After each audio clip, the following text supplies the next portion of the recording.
Hi everyone, this is Trisha, and my project is entitled Distributed Leadership in Public Higher Education, an interrogation of leader agency. So my main focus here is to look at leader agency within the paradigm of distributed leadership. So let's begin with a brief introduction. Distributed leadership essentially contrasts with vertical leadership or top-down hierarchical leadership. Distributed leadership is dispersed among individuals to form collective action. It's also used as an explanatory bridge between agency and structure, essentially how people act, not how they act, but the acts that they deliver within a certain organizational structure. It's also argued that agency allows subjects to exert influence, make decisions, and sustain stances that affect their work. So let's go directly into the problem statement. Here we have it as a problem of practice exists in that although distributed leadership is a widely accepted model of management in higher education, not enough is known about how individual agency is enacted and affected through the actual practice of distributed leadership. So what I mean to say here is that rhetorically speaking, it's a popular way of saying how a higher ed institution manages its initiatives. Oh, we go through distributed leadership. But in fact, when we look at the application of distributed leadership, it's very hard to indicate how it happens, especially at the individual level. This project of mine will focus on mid-level managers as the actors of agency within this paradigm. And I have here written at the bottom, the theoretical discourse of distributed leadership is not enough or as compelling as what can be recounted from individual perspectives. And we'll hear more about that really soon. All right, so my research questions, I have 3 of them. RQ1, how do leaders perceive distributed leadership as related to their work in higher education at University X? RQ2, what are the agentic experiences of leaders at University X related to how social networks enable and or constrain their capacity to carry out actions toward the practice of distributed leadership? Finally, RQ3, how do personal accounts of individual agency reflect the process of structuration within the practice of distributed leadership? I'm not sure if I said that right. How do personal accounts of individual agency reflect the process of structuration within the practice of distributed leadership? Okay, I think that's clear now. All right, so more about the literature review to sort of fill in the first 3.5 minutes I spent there. The literature on distributed leadership states that first, there's really no unifying definition of how this works. And that's a problem because it then impedes on studying the application of it. So whereas we have a lot of theory on distributed leadership, we don't have many studies that are able to apply the concept because there's no unifying definition to back it up in the first place. So that's the first problem.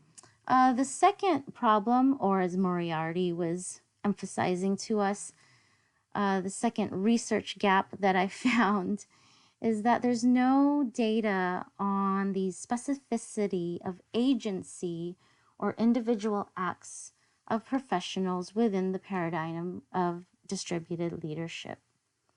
And paired with that is the literature says, well, maybe the rhetorical value of the theory is of more importance than the actual practice.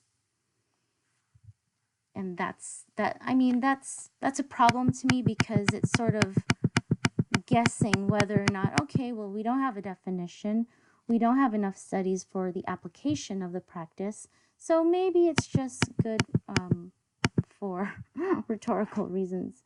But nevertheless, after 20 years, there's still more studies about distributed leadership. So there's something important about it with regard to agency. All right, this is a very text-heavy slide. So we're going to go into literature review. And I have, I think here, 4 slides with regard to sections of the lit review, of course. The first one is just about tensions in higher education. That it's very common. I chose one study here that looked at 12 universities that found that, yes, indeed, within distributed leadership, they found that there were tensions that had to do with balancing between bottom-up or top-down management principles, lateral forms of communication and influence, challenges in the experience between the need for managerialism versus collegiality, autonomy and collective engagement, challenges with the focus on the discipline versus the institution, so on and so forth. And of course, academic versus administrative authority.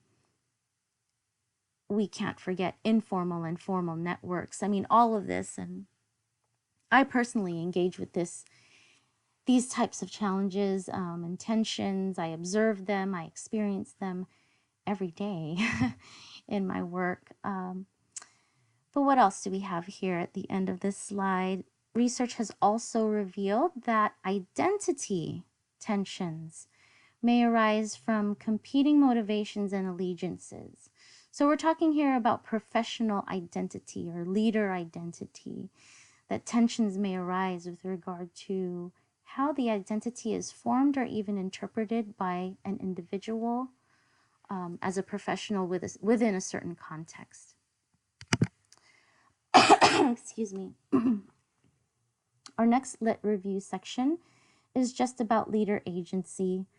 And I have here just a few points about agency. Number one, it's vital because it presupposes the potential to act in empowering ways, also to exert influence. Woods, Bennett, Harvey, and Weiss, 2004, point out that both structural and agentic dimensions are involved in and interact to produce distributed leadership practice. So in that study, I found it very interesting because they brought up the topic of agency, but the article didn't go further to sort of indicate those characteristics of agency. Finally, researchers have not been able to clearly describe how agents employ influence over their work. All right, next slide. I just really quickly, because my lit review seems to be quite long, this one is on social identity theory. I'm using this to sort of operationalize structuration theory, which is my next slide. But essentially, the theory of social identity investigates how members in a social group affect how an individual conceives of themselves. So we have an individual interpreting and defining their self-identity in relation to the norms, beliefs, and values of another group within an institution. Let me go to my next slide with regard to structuration. I'm using also the theory of structuration to sort of encapsulate the notion of agency and social identity formation. The theory of structuration takes into account what Anthony Giddens calls the duality of structure. Essentially, the duality of structure involves the agent and also the structures themselves that feed into each other in a process of structuration that basically gives us the reality of rules and resources that we use to live in our everydayness in the organization. This might sound very lofty. I found it to be a fascinating theory and went thoroughly into it in my lit review. So if you have questions about it, let me know. Excuse me. All right, so my positionality. My entire identity will be involved in this study. I'm a woman of color. There's an age range to me. Sometimes people think I'm 12. Sometimes people think I'm 25. Sometimes they know I'm 42. I just gave that out. My experience in higher education, I have over 15 years. My position at the institution, and also the fact that I'm a student researcher, this can all be involved in the positionality of my research. My sampling method. So I'm essentially just going to do, not just going to do, I'm going to do interviews. And I'm going to solicit my folks through an initial email. And this is just a sample text of the initial solicitation. And it lets them know sort of their rights. It lets them know the scope of the study. I will be giving them a deadline to respond and send out a second email to give them a reminder to respond. I'm looking for 4 interviewees. Now, before I do the interviews, I do want to conduct some textual analysis at University X. And essentially, I want to do this because I want to ground some kind of agreeable definition of distributed leadership so I can deliver that to my interviewees at the start of the interviews. I feel like that would give a more solid footing for the rest of the conversation with each participant. Here I have sample questions, and they all have to do with agency and structure in some way within distributed leadership. All right, so my interview data analysis. I am going to review interview transcripts by doing process, descriptive, and value coding. I'm going to use deductive and inductive coding, interpreted, and in vivo coding. So that means taking the actual language of the participants and making categories and themes out of that as well. I don't have it up here, but I'll also be numbering my coding so that it makes the development of categories a lot easier for myself. Alongside coding, I am going to use the method of analytic memos or think pieces. They'll be used for deep reflection on various topics that emerge during the coding process, even after. I'd like to use analytic memos when I'm not reviewing the transcriptions, because I imagine that I would be living and breathing my research by then. And if something comes up, I don't want to miss it. I want to write it down. I think that's all I have to say about that portion. Excuse me. So sorry. Okay, so my potential findings. I look forward to finding items with regard to a general grasp of distributed leadership that's common between the participants. I'm really looking forward to that, and I hope that I'm able, or that, not I'm able, I hope that the data will exemplify that. Another potential finding is that tensions will be reported, tensions similar to what has already been reported in the research literature. And then about leader agency, I expect to find agency themes would emerge within and between participant interviews and narratives. So things that are similar, and also agency themes that contrast from one another, depending on really the background and social identity of each participant and how they identify with that. But more specifically, I'm looking at finding themes that move across participants that have to do with demarcating leader agency within the specificity of distributed leadership. And those themes may look like something that I have listed here. So humility, engagement, self-reflexivity, negotiation, systems approaches. Um, and again, I think this research study is paramount because it would only inform where the global research literature on distributed leadership has left off.